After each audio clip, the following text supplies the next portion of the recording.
and addresses most of the issues that are being raised by the members here, because I know in a very short while, Mr. Speaker, the teachers from Nyandarua will also bring a petition asking very legitimate questions.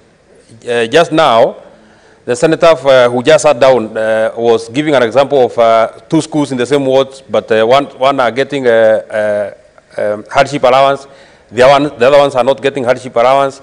It is even as bad as this way, Mr. Speaker.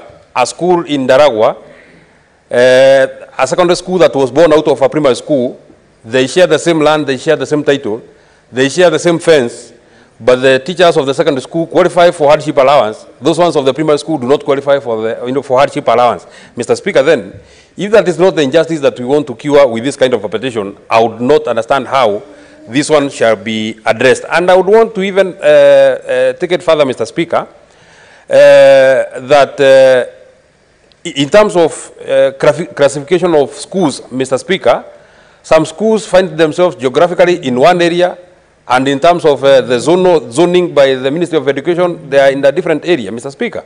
A school like Nyahururu Boys High School, Mr. Speaker, everybody knows that Nyahururu is geographically Laikipia County, but they are in Nyandarua in terms of the classification by TSC, Mr. Speaker. Nyandarua Boarding High School, Mr. Speaker, geographically is in Nyahururu, but they are classified as schools in Nyandarua, Mr. Speaker. I want to beseech, Mr. Speaker, that the committee does not only look at the issues to do with the Kilifi County, Mr. Speaker. Let them expand the scope of this investigation, Mr. Speaker.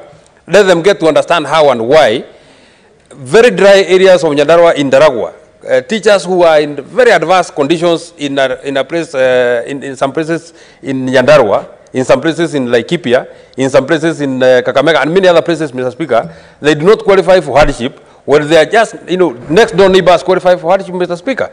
It is not supposed to be geographical location.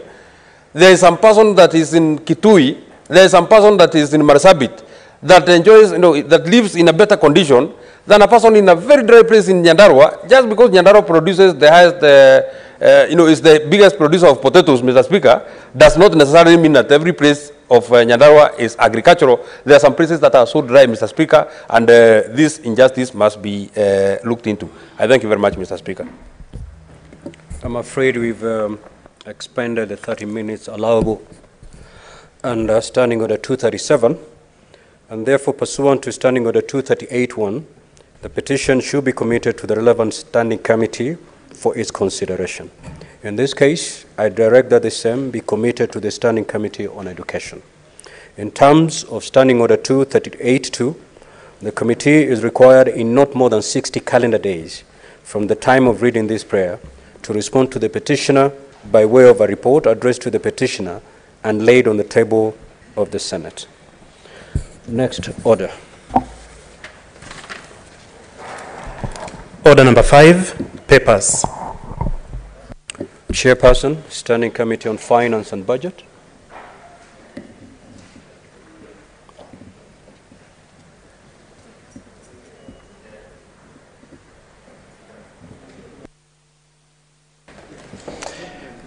Thank you very much, Mr. Speaker. Mr. Speaker, sir, I beg to lay the following paper on the table of the Senate today, 27 July 2023.